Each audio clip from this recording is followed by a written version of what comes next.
Today we'll be showing you how to adjust your closet door so that if it's too long or too short, you can adjust it accordingly. so that it will fit within the closet guide.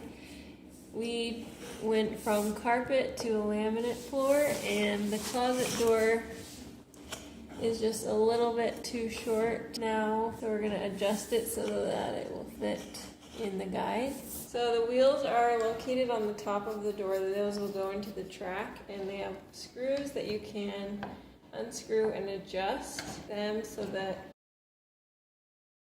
make the closet doors longer or shorter depending on where you need them for your closet guide.